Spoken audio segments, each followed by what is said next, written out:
So it's pretty much a guarantee now that we're gonna need Necramechs for the new war. Something with even a half-assed build would still probably be enough, I imagine. We'll see if that's the case in time. But of course, some of us would like to max out our gear in preparation for the biggest Warframe content in what feels like ages to me at this point. Prime Resurgence, anyone? There's just one problem.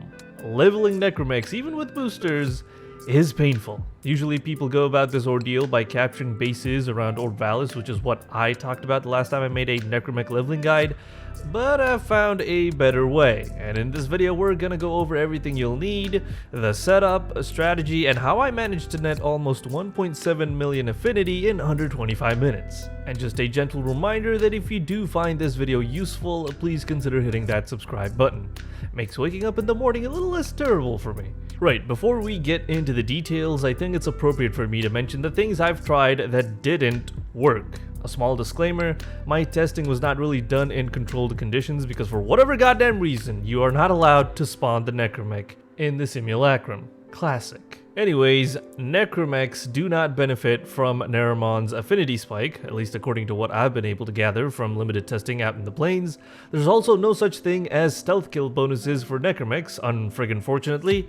You also can't summon Necramechs in ESO, of course. Magus Repair obviously doesn't work for Necramechs, but you just never know with Warframe, so I tested it out anyways. And also, thermal fractures were not available when I decided to make this video. According to what I've read and heard, it's possibly the best way to level Necramechs is you do get a proper onslaught of enemies compared to the slow rollout in non-Steel Path survival missions, for example. What I am going to suggest in this video is Railjack Survival, specifically Luyen in Vale Proxima. This is where I've been able to farm more than 1,000,000 XP each run, and the appeal is you get to level your Necramech while also farming for this. Yeah, I know it's not really the best weapon in the game or anything like that, but mastery fodder is still valuable to people like me, so why not grind two things for the time cost of one? Alright Marshmallow, what will I need to make this strat feasible? Well, my assumption is that if you're at the point in the game where you have a Necramech and can do Vale Proxima missions solo reliably, you probably have access to some nice gear. First up, I'm gonna strongly recommend an affinity booster. Feel free to proceed without one, but even with a booster, it took me anywhere from 20 to 40 minutes per run to max out a Necramech.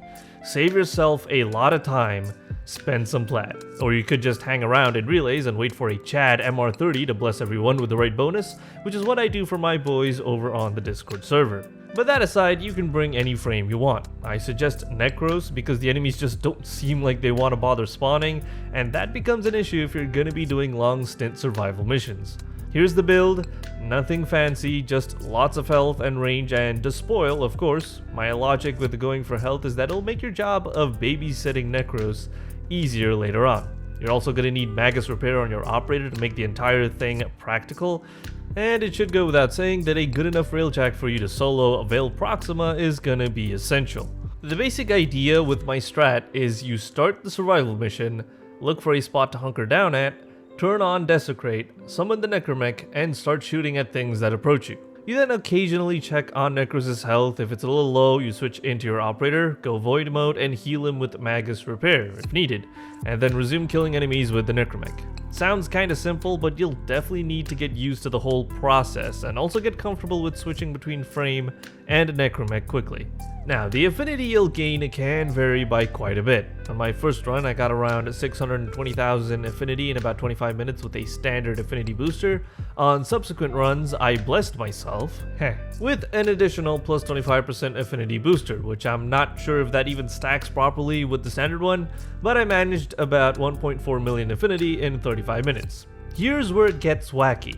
On my final run, the 25% booster expired well before, so I was just left with the standard one, and in that run, I managed almost 1.7 million affinity in under 25 minutes. So I guess it really depends on the location, how much of the Necramech's abilities you use over the primary arc gun, for example. I'm sorry that I don't really have a better explanation for that last bit. Maybe I missed something that you guys might be able to point out in the comments. I wish I could do even more testing, but I am really short on time these days. I would love for you guys to try this leveling method though, and let me know down in the comments how it goes. And if you've got an even better way to solo level Necramechs, please let me know so future Necramechs won't be as time consuming to frickin' rank up.